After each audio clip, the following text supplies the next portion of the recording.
Let's say hello to J.D. Wicker. I'm glad he's got a couple minutes to squeeze this in, man, because you need backup plans, and then you need a backup plan for your backup plan, and then a backup plan for the backup plan to the backup plan when you're an athletic director. And I know we're going to focus on football here and just getting his football program to Boulder, Colorado. The basketball program on the men's side, which had the rescheduled 2 games, finding 2 opponents here in short order.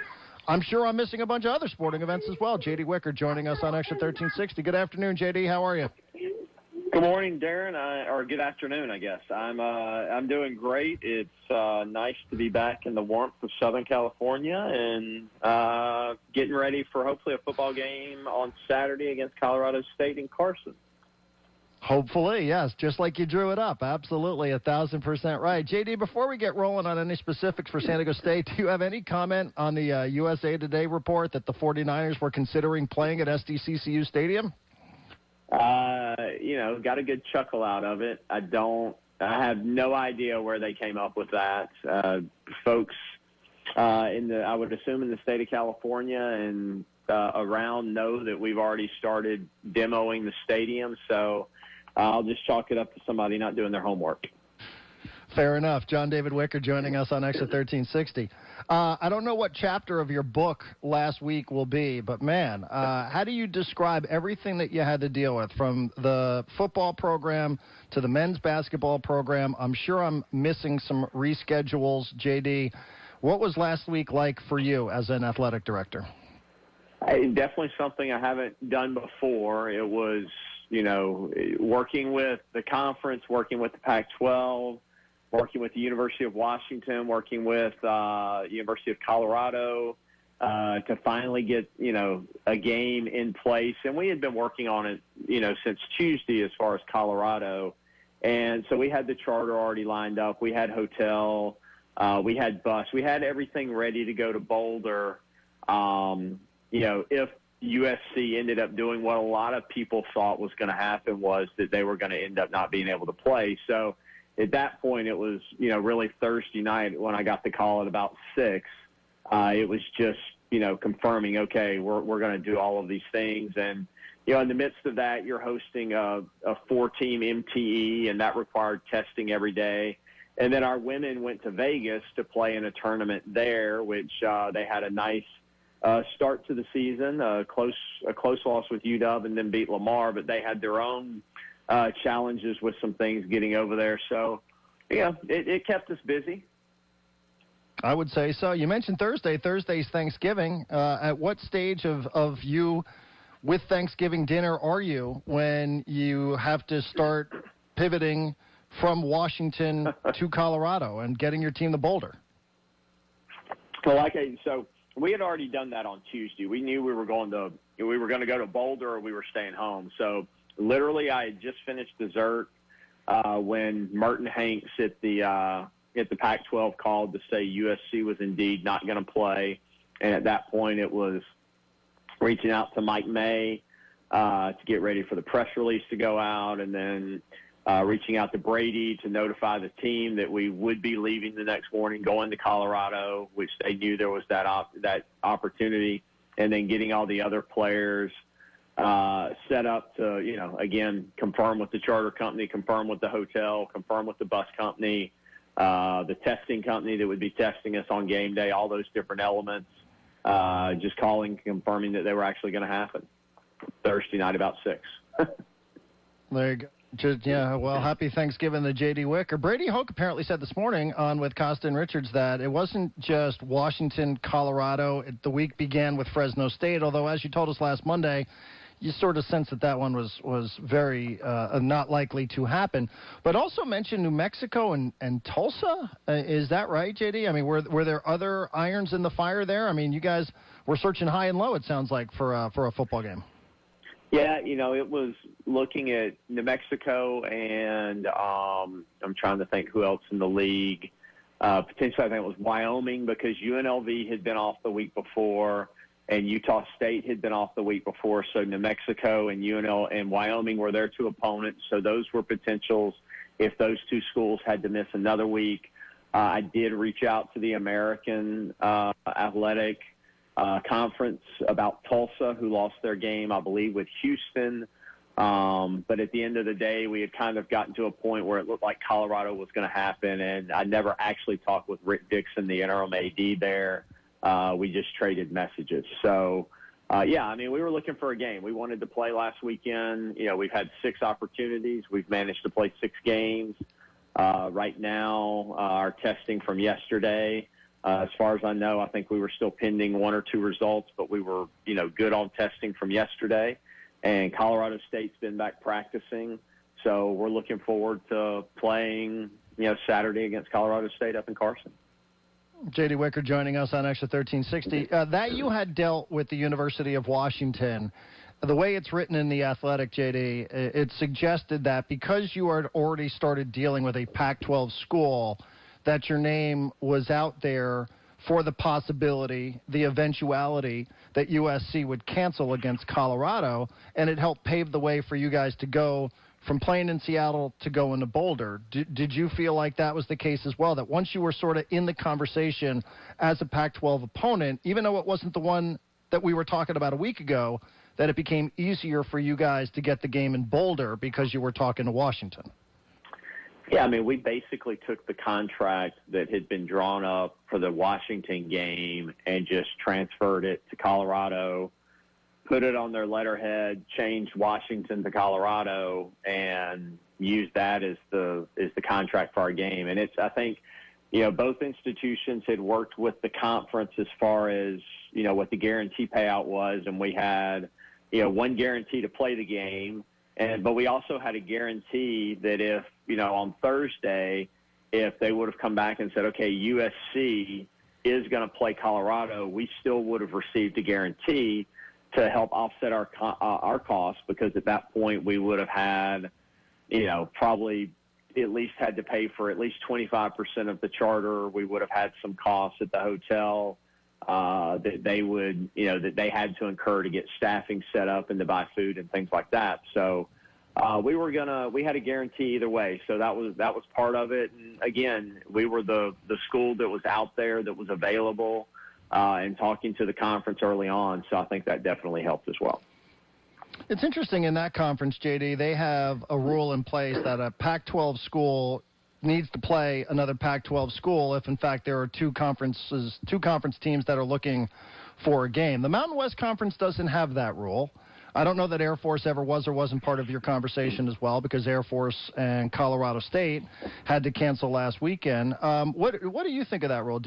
Would you be in favor of the Mountain West having a rule like that in place, where if there's an available Mountain West school, then another Mountain West school needs to prioritize that over something out of conference? I mean, I think it part of it depended on timing. You know, when Air Force came available on Wednesday, we had already been in discussions with first Washington and then Colorado. We had already, you know, we'd gone from prepping for Fresno to prepping for Washington to prepping for Colorado. You know, for the best opportunity for our team to be successful, didn't want to have to pivot again on a Wednesday to, you know, prep for Air Force, you know, at that point, especially with the unique offense that they run. Yeah, I guess it depends on, you know, where you are in the week and how that works out. But, you know, at that point, we felt like we were in a good place, and that I had agreed to a contract at that point, and we were going to let that one play out. And speaking of, I mean, there is a financial component to this. We talked a little bit last week about what the motivation was from you and your athletic department in trying to get a game for these players. And I think I think very clearly it was the right decision, because you all are asking them to abide by certain rules. And as long as they do that and they're available to play, I do think it's up to the athletic department to do everything within its power to go and find these guys a game. At least that's how I see it. But I also would be naive in not thinking that there wasn't some sort of financial motivation behind it. How do you explain, like, motivation from financial aspects to just obligated to find these players a game to, you know, wanting them to go out there and get some sort of exposure against a Pac-12 opponent? I mean, how does motivation, how do you define what it is when you're out there doing all the things that you had to do last week?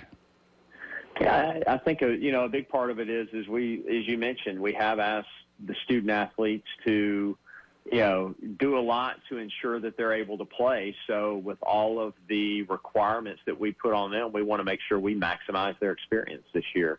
And they were fired up to go play a Pac-12 school. So that was important that they get that opportunity. And, in all of it, yes, dollars certainly are part of it. We have to pay for scholarships. We have to pay for, food, testing, facilities, all of those different pieces. So getting a guarantee, while it's not nearly what you would get in a non-COVID year, we should still clear at least $100,000, which is, important to us this year when you look at the deficit we're going to run out. But at the end of the day, my job as athletic director and, at the institution is we're there to make sure student athletes have a great experience and that they get their degree. And we have seen that they want to play. And so my job is to go out there and find them the best game that they possibly can and give them a chance to be successful. And, being down your starting quarterback and, your starting running back and to still really have a chance late into the fourth quarter to win that game, we showed that, we deserve to be there and that we do have a really good team. And I'm excited to hopefully have Lucas back this weekend for Colorado State. And the game doesn't count against us in the conference standings. We can finish 4-2 in the conference at this point and still have a great shot at going to a bowl game. And then as you're dealing and you're neck deep in what's happening with the football program, Colorado State on the basketball side ends up having to pull out of the games that you're scheduled to play this week. So tell us a little bit about scrambling I know it's local here, but St. Catherine and San Diego Christian for men's hoops later on this week. Yeah, I think we're definitely set for Wednesday. We're still, playing around with, the potential to find another Division I opponent for this weekend. So the Friday game's not completely set in stone. But again, that's COVID in 2020 that you're kind of last minute going to try to find things. So, we're looking for an opponent that is in a similar boat to us, that they need another Division I game. And, we're fortunate that within driving distance, we've got 10, 15 Division I opponents that we could potentially play. So we'll see how that plays out, but it's nice to also have a couple non-D1s in town that, kind of last minute, you can get them to play. And, we're going to help folks out with some testing and some things like that. That's the key, is that, anybody we play has to follow, a certain testing protocol to ensure we don't have any issues if we actually play the game. What a week, man. What a week. I mentioned this earlier. The women's basketball coach at the University of Arizona, JD, literally tweeted out a schedule and said, these are our open dates. I guess that's the most 2020 accurate way to describe what it's like in college athletics here in 2020. Just, hey, if anybody out there is following me on Twitter who works for an athletic department here are our dates that are available. Give us a call. I guess that sort of sums up the whole conversation, doesn't it? It is. I mean, yeah, and I think I think a couple people retweeted me. Mike Bray at Notre Dame was looking for a game either this weekend or last. So yeah, it is. It's basically, you could literally receive a call tomorrow that the team you're supposed to play is coming off the board, or you could have testing day of the game, knock out a couple people, and the game gets called right there. I mean, we saw that happen twice this weekend in football with Boise, San Jose, and then Florida State for the second week in a row, this time with UVA, had to cancel a game the morning of the game. So it's definitely something. But, I mean, I think it also shows that, we take the protocol seriously. We take the health and well-being of our student-athletes seriously, that you do have, regular testing and then the contact tracing, and you're not going to put a football team out there or a basketball team that can't be competitive at the same time. Hey, JD, real quick, just before we wrap, only because I mentioned backup plans for the backup plan for the backup plan. We're all watching what's happening in Santa Clara County. The majority of attention is on the Niners here, who are searching for a place to play. It seems like they're going to head out to Phoenix, and they're going to play where the Cardinals play. But this impacts Stanford. This impacts San Jose State. Do you have a backup plan if L.A. County were, for some reason, to decide to do something similar to what Santa Clara County did? So we've talked to Colorado State at this point. I had that conversation with Joe Parker, the athletic director, yesterday. They use the same charter company we use. So if, either L.A. County or the governor came out with something, then hopefully we could pivot that pretty quickly. So we've had that discussion on what that would look like right now. We've been in regular contact with Dignity Health Sports Park, the GM, Katie Pandolfo, talking to her. She's not hearing anything. She's in regular touch with L.A. County. And then I believe it's the CEO of AEG that runs Dignity Health is on one of the governor's COVID task force, and he's not hearing anything that the governor is, imminently considering what Santa Clara County did. Now, I know in his regular weekly update today, they talked about, there could be more measures coming if we continue to see the virus grow like it has, but it doesn't seem like it's going to be anything coming up here in the next, 5 or 6 days, and then we finish on the road at BYU, and then we'll see what a postseason looks like from there. From a basketball standpoint, we'd really have to look at, where that might be if we got shut down, where we could go. So that's not anything we've studied a whole lot at this point, but something we'll definitely be keeping an eye on. Man, what a week. What a week for this entire athletic department, this entire sport. JD, we appreciate it. Thank you very much for doing this again here 7 days after our last visit. We appreciate it.